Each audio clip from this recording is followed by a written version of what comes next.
The Road Home by Penstroke, Chapter 5, Kitchen and Garden. Wow, you look super duper tired, like you worked really hard all day. Applejack glanced up from the work table. She had fastened out some wooden planks in a few boxes.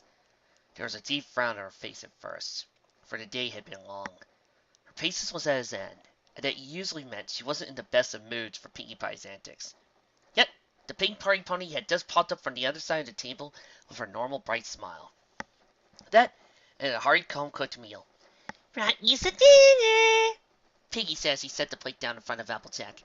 Also, everything up at Nightstone Castle is bright as rain. We got kisses going, and everybody who just got off shift is having to sing giving food. We also got a bunch of old blankets and some hay, and you said to make the best sleepover bed ever! And we even set up some fun games for parties to play in the castle courtyard. Applejack let herself smile as he drew in the sweet smells from the food. She used to hover to draw the plate closer. Thanks, Planky. Don't know if anybody else could have pulled it off. She savored the aroma for just a few moments before taking her first big bite. The praise-made Pinky pounced for joy as he turned her head upward and looked across the castle palace's trunk's interior. The scaffolding reached all the way to the ceiling, and across the walls numerous bookshelves in various stages of completion. Looks like things are going great here, too. Well, they're going. Don't know if I saw growth, though. Applejack paused to take another bite before continuing to speak as she chewed. Still, at this place, we actually get all this done in 7 days. 6! Pinky corrected as he singing a note in the song. Today's just about over. Then again, you do have ponies working all night, so maybe you have 6.5 left, or maybe 6 and 6 fixed. Let's just call 6, Applejack said. She let her lips a moment. Pinky offered a canteen for her saddlebags. Thanks, Applejack said, before taking a quick swig of water. You're welcome, Pinky said, before bouncing over to the bookshelf wall. So, what's the secret? Applejack finished taking a swig from the canteen, wiped her mouth before answering. What's the secret to wealth? To how you're making these awesome shells. They look like they're growing right out of the wall. Pinkie Pie pressed her face in between the shells, trying to find some seam or crack. That's because they are, Applejack said. The crystal ponies helped us whip up what they call crystal water. You spray it on like a layer of paint, and then makes the crystal underneath grow. You have to carve it back down to the right shape, but all in all, it's just about as fast as building out brick or wood. Yeah, that's so cool! So, you grew all this crystal dust today? Yep. It's pretty amazing when you say it like that. But we still have a lot more to do before this part of the palace is ready. Then we can move up to the castle proper, where Rarity's got us sticking out some walls and putting others up. Applejack yawned, not even bothering to cover her mouth, as he looked towards the ceiling. But how you doing to a bite? Rarity's design is looking right pretty. I'm sure Twilight will just wait for it. She'll have space for so many books. Books she doesn't even have anymore because they got blown over the library. Piggy smiled, frowned her to a frown. Oh, I just make myself sad. Don't you worry, Sugar Cube. I'm sure Twilight will be able to fill these up sales in no time. Applejack took another drink of water from Pinky's canteen, as he gently pushed her plate to one side, focusing on the piles of papers that had been hidden underneath. But only if we get all this work done. Oh, no, you don't, Miss Workaholic, working big work pants, Piggy said firmly. She bounced over beside her friend and pushed the plate of food back on top of the blueprints and designs. You're not going to last all week if you don't get a good night's sleep just like everybody else. Now, you take this food home, your friends and you, and then you go right to bed. Applejack opened her mouth to protest, but instead of words, a yawn slid down from the depths of her throat. She then chuckled and looked down at the half-eaten plate of food. Alright, Planky, I'll get to bed. Just let me... No! Just let me work out until you pass out. You are going right now! Pinkie Pie butted her head against Applejack's side, forcing the farm pony away from the table. She kept shoving Applejack until she was standing on the front step of the Crystal Palace. Pinkie then zipped back in, grabbed Applejack's plate, and shoved it in the rim of her mouth. See? You're already at the door. Might as well go home. A nice one, Pinks! A nice one! Applejack rolled her eyes, but did so with a smile. She lifted a forehoof and took the plate from her mouth. She then placed it on her back, bouncing it between her shoulder blades. Alright, I'm going. But don't forget you gotta rest too. Even Ponytail's Pirate Pony needs her sleep. Also, when Night Shift gets here, just tell them to keep working on the bookshelves in here. Yeah, she'll be a Crystal Pony contractor with them, and he'll be able to put everybody on the right track. Tell the Crystal Pony to work on the shelves. Got it. Alright then, have a good night. Good night. Sleep tight. Don't let the bedbugs bite. Pinkie Pie sang, waving as Applejack turned and walked down the palace front steps. She then took a step back, shut the palace doors, wiped her privy tail as he turned around. Now that the last pony from the days you just clocked out, this pink little pony gets to party down with her pillow. That's after I find some of that crystal mortar. I'm going to need some of it if I'm going to make a Crystal Palace cake topper for Twilight's hot local home cake. Now, where would they be hiding it? Piggy asked as he passed Applejack's workbench. Then her eyes were drawn to the designs of workpins. Some of the volunteers he had found were skilled architects, and were helping to translate Rarity's visit into workable designs. After all, Applejack knew about raising barns, but not a whole lot about building proper, load-bearing structures. This palace is going to be so great! I hope Twilight likes it!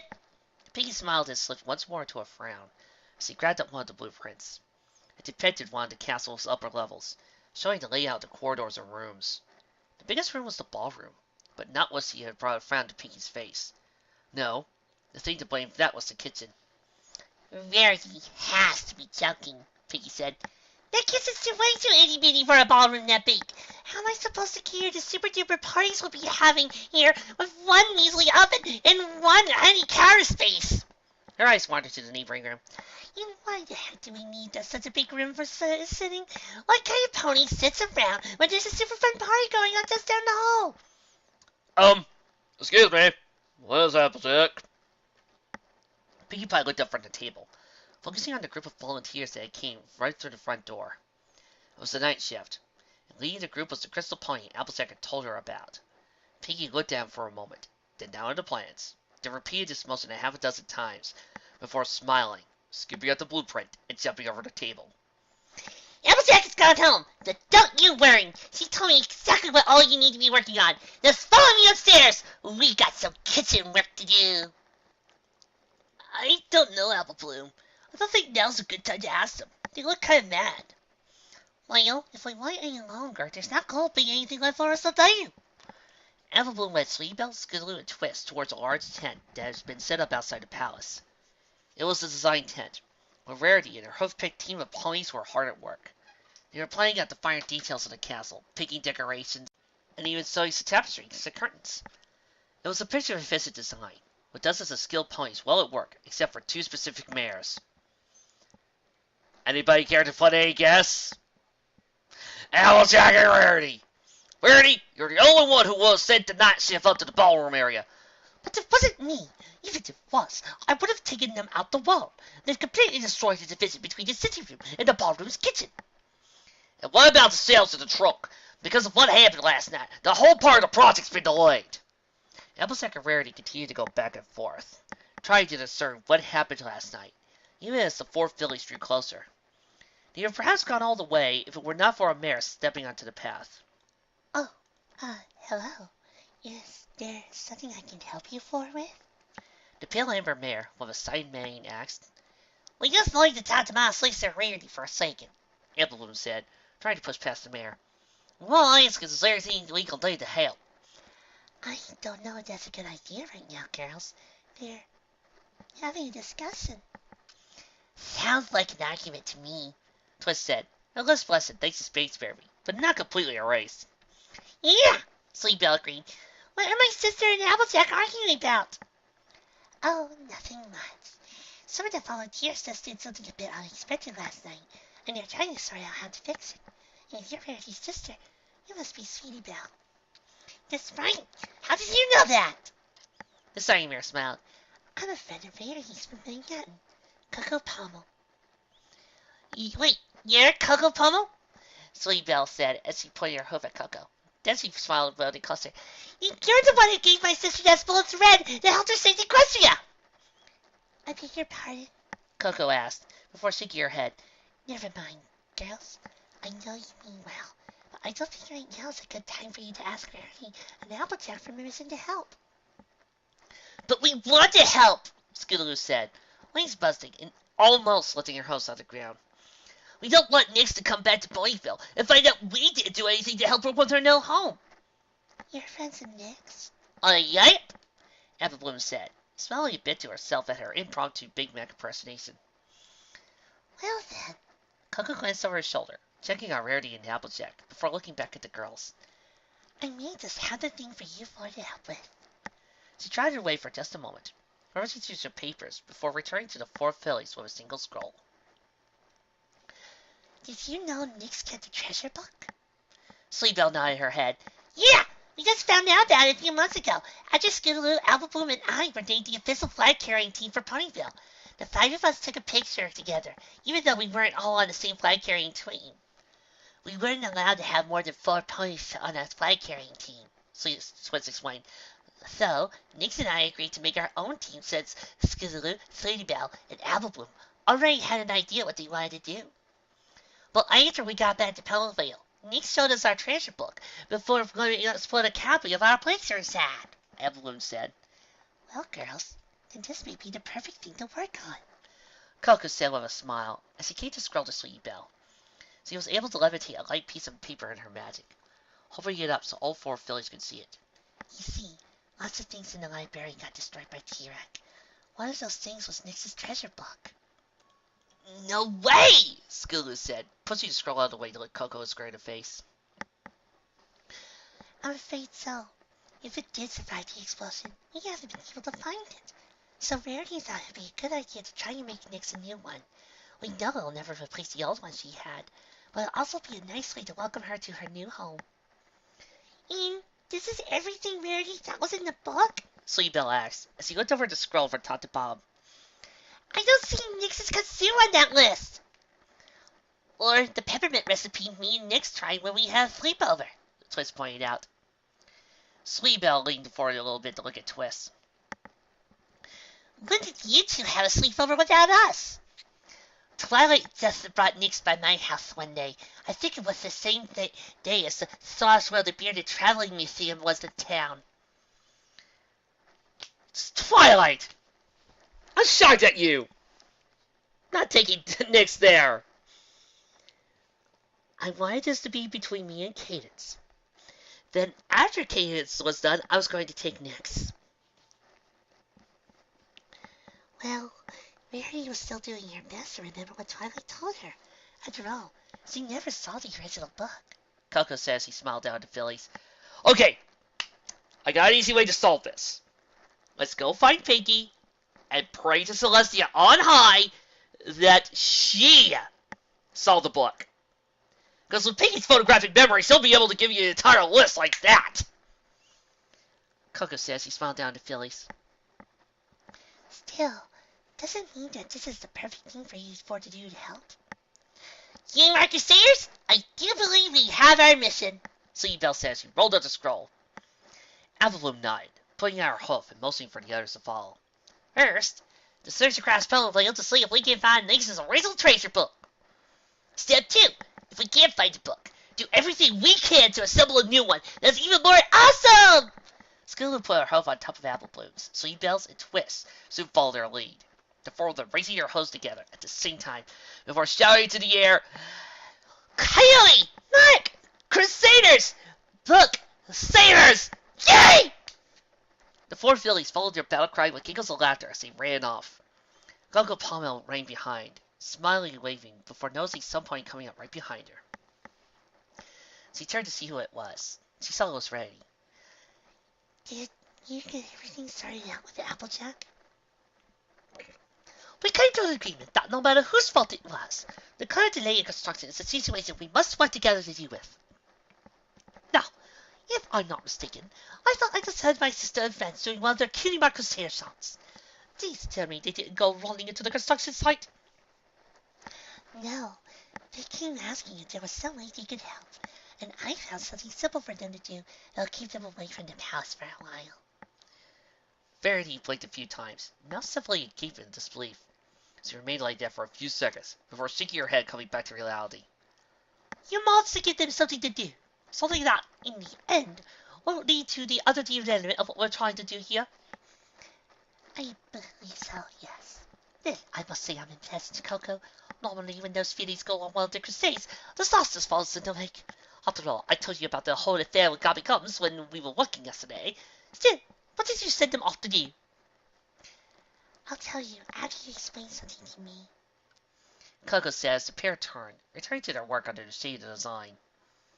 What exactly did your sister mean when the spell that I helped you save Equestria? Status report. The festival we tossed together is keeping the populace in good spirits.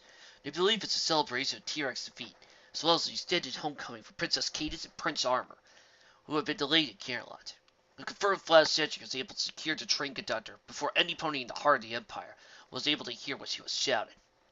Commander Quartz nodded, looking over at a map before him as he was navigating the prisoners of war. The crystalline layout of the streets of the Empire were marked with tiny flags, representing where troops had been deployed. It was all for the sake of keeping the peace and ensuring the power of the Crystal Heart remained strong. How do things look for assembling a search and rescue team? Not good, sir. The bulk of our forces need rest after spending all night setting up the festival. Those we have in reserve need to be on station, running the stands and festivities, while the rest of the army is sleeping. Right now, the only ones not assigned are the squad that were willing to pull the royal carriers to the train station. They were tied up in debriefing yesterday evening, and we sent them to their bunks last night. Where are they now? Commander Quartz asked. In the hallway, sir. I was going to give them their orders after this meeting. Well, your orders are to come here and get orders from me. Rest of you, get out there and do what you can to keep spirits up. Won't have the Crystal Heart losing power on my watch. The officer saluted and quickly left the room, leaving Commander Quartz to glare down at the map for a few moments before he heard a quartet of footsteps coming across the crystalline floor. He waited for the footsteps to stop and for the outer door to close before he looked up at the 4 soldiers above him. Last Sentry, Ardent, Lapis Lance, Gem Shield, Quartz said as he eyed the 4 of them. You're all young and more inexperienced than I like, but the moment are all I've got. So consider this a chance to prove yourselves to me and the Empire, because you 4 are going to search for our missing royals. Quartz took a roll scroll from the edge of the table and unrolled it over the map of the Crystal Empire. It depicted the northern regions of Equestria. Commander Quartz reached out, began to trace the line between Canterlot and the Empire. This is the route the train took from the capital. Somewhere along this line, at an unknown time, the royal carriages disappeared along with its passengers. Who was on board, Commander? Gemshield asked. After talking with the guard ponies that were knocked out in the baggage car, we can confirm that Princess Cadence and Prince Armor were in the royal card. They were also accompanied by Princess Twilight, Great and Honorable Spike the Brave and Glorious, and Princess Nyx. Stallions, that's our national hero, our prince, and 3 of the nation's 5 alicorns that disappeared without trace. We need to find out what happened as fast as possible. The 4 soldiers glanced at each other before Lapis Lance cleared up his throat and spoke up. Sir, were the on-duty guards able to tell us anything else?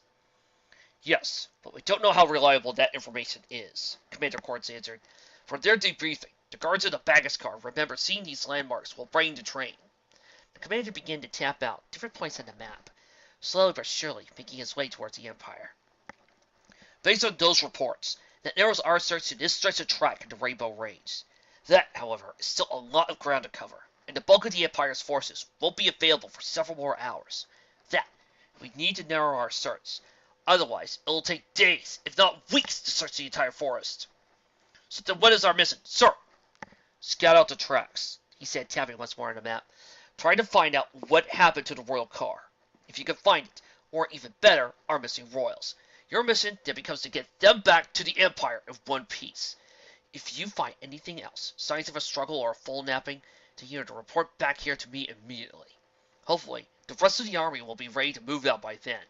We can concentrate on our search where we believe the car disappeared. Commander Quartz began circling around the table towards the 4. You are scouting only. You may want to be heroes, but I don't want any heroics putting the 3 princesses, prince, or dragon in danger. Am I understood? Yes, sir! The 4 replied back, striking salutes with their 4 hosts. Then get your flanks in gear. Go to the train station and commandeer one of the small steam engines they use for track inspection and service. It'll have just enough power to pull the royal car back to the Empire, should you find it. And search the tracks, and if you find anything, have Flash Sentry fly back with a report. Dismissed! Do you realize what kind of heroes we'll be if we bring Kisses, Cadence, Prince Armor, and Spike the Brave and Glorious back? Ardent said as the quartet were pulling out of the Empire's train station. There, waiting for the squad, was one of the few military locomotives the Empire possessed. A crystal-based engine that ran on magical charge rather than coal or steam.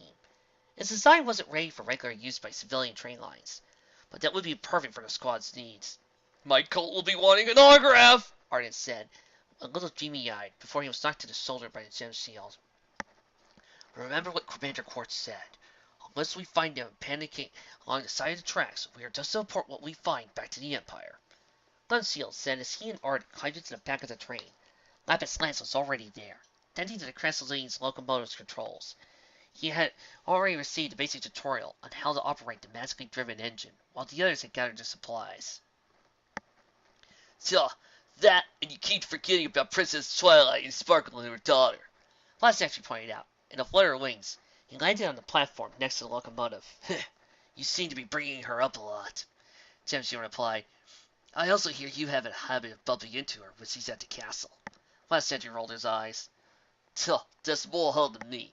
Though she's the one that's always talking to her friends or herself, and not looking where she's going. Yeah, what about you? What about me? Gemshield rolled his eyes as the locomotive gave a little lurch. Lapis put on some power, and the train was starting to ramp up speed. Flash took his wings, flying slowly next to the train to the window. Lucian looked out from the interior. Why couldn't you get out of the way? Bumping into some pony, being able to say she wasn't looking where she was going. Usually this means the stallion was looking where he was going, and that stallion chose not to step to one side. Look, this isn't really what we should be focusing on. I'm going to get above the train and start circling pattern. You guys firing up from about here if you see anything. With that, Flash banked upwards, taking his position high above the train, while looking down at the landscape before. And at the desolate Gemshield chuckling. Yeah, our fly cult seems to have its set pretty high. Nothing wrong with that, Ardent replied, chuckling under his breath. Wouldn't have my wife or cult if I had dared to ask her out. Then again, the gap wasn't as big between her and me. She had the honor of being a hoof maiden of the previous princess of the Crystal Flare, and I was just a stallion at the basket booth. Yeah, you sold her your finest basket and hid a letter at the bottom. She actually replied. You told us that story 100 times, Ardent. Gemshield said, while shaking his head. We probably know the story better than you do. Hey, when you're married, you'll understand. Sure we will. All right, you two, that's enough, Lapis Lance said. Don't forget why we're on this locomotive. Get to the windows and keep a lookout. Well, it certainly doesn't seem like the chaos coefficient in Ponyville is suffering in my absence. Fireside laughed a little, unable to deny Discord's observation through not wanting to laugh too loudly at her friend's expense. She had taken a break from the design tent to eat her lunch in the grass in the shady side of the castle. Yet, she found herself with an unexpected dining companion. She left the origami sculpture herself that Discord folded at her cottage. The little sculpture, however, had flown the whole way on its little paper wings before landing on the grass in front of her. And now it was speaking with her voice, through intonation and word choice. On Fireside, no doubt she was talking with Discord. Well, it is a big project. There's bound to be some hiccups on the way. Of course, but please do try to note them all down somewhere. The origami sculpture spoke, flying here and there as it would simply not sit still.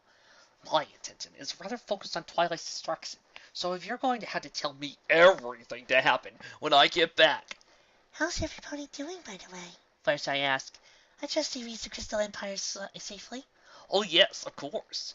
They are glassing by the crystal pool, sipping some crystal coladas right now. Fireside arched an eyebrow, unable to ignore the sculptor's cheerful bouncing. Paused for a moment when it answered. Now, Discord, you're not going too far, are you? No, of course not. I promise, Fluttershy. I've got everything under control. I am the master of applying just the right amount of chaos necessary to achieve the desired effect. Now, speaking of desired effect, I better get back to it. Oh, do make sure you make a creative contribution to the palace designs. You can't let Rarity have all the fun. At that, the origami sculpture went silent. Its behavior pattern went something more similar to Fluttershy's mannerisms. It grew calm and controlled, taking a few steps towards her, as if confused how it gotten outside the cabin. Firefly, however, has simple instinct. Used her heart to gently draw the origami sculpture closer. She then picked it up and placed it gently in her mane, where the paper pony quickly called in for a nap. Ah! Oh, for crying out loud! That was unfair, Penstroke! Unfair! Looking at her reflection in the exterior of the Crystal Palace, Firefly couldn't help but notice it looked like a cute little hair clip. She also couldn't help but notice a few similar animal friends were moving toward her, with Angel Bunny in the lead. Hello, little friends. Are you here to help us fix up Twilight's new home? Fluttershy asked, to which Angel firmly shook his head. You're not.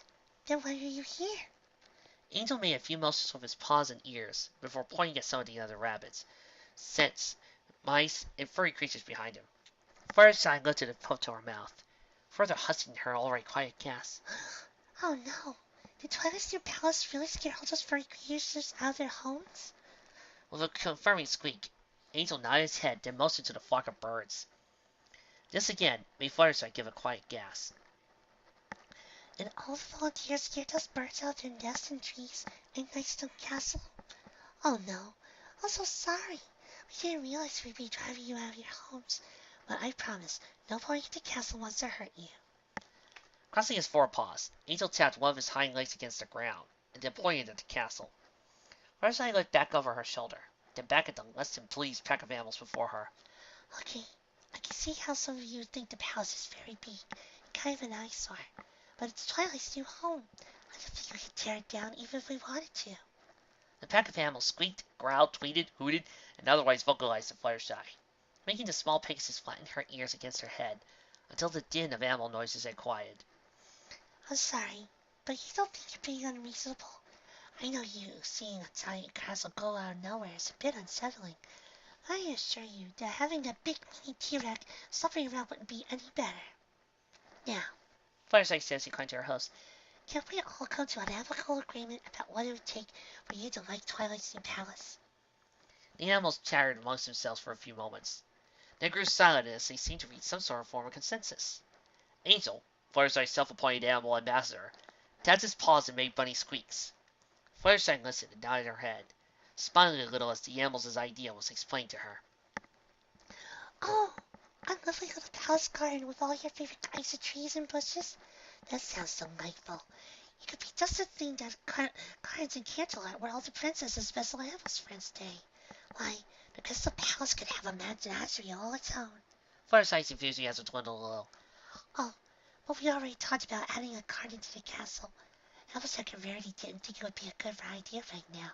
We don't know where the property lines are, and we don't want the garden being bigger than it should. A small group of mice that were amongst the creatures gave a series of squeaks, drawing Fluttershy's attention to them. Really? You don't think the mayor would mind if we borrowed it for a little while? The mice and all the other animals shook their heads in unison. Fluttershy frowned for a moment, glancing over her shoulder at the design tent, before looking back to her animal friends. Well, when you put it like that, I suppose it would be okay. Rarity did like the idea of having in the palace a garden. It would make all of you a lot happier. But we had to do it ourselves. Applejack needs all the ponies working on the palace if she wants to get it done before Twilight comes back. Is that okay? The animals nodded, and the mice scampered off in their part to do the plan. Other animals began to depart. Fluttershy couldn't help but flutter her wings in excitement. I'm so happy to see all of you willing to help. I think every pony will enjoy the garden, and it won't cause any trouble for Rarity or Applejack. It'll be just perfect. Fluttershy picked up Angel and gave him a gentle hug, then put him back down and jumped into the air, hovering around. Oh, I know just the kind of flowers we should plant. I got some seeds back in the cottage. I'm gonna go get them. Angel and the other animals waved as Fluttershy flew off, continued to do so until she disappeared from sight. Angel then spun around, clapping his paws together and grabbing a stick from a nearby bush. Immediately, he started scratching out lines in the dirt. The images were of different building materials and tools. The other animals were nodding as they listened to Angel's squeaks. Scum scampered out to collect items from the supply list Angel was creating.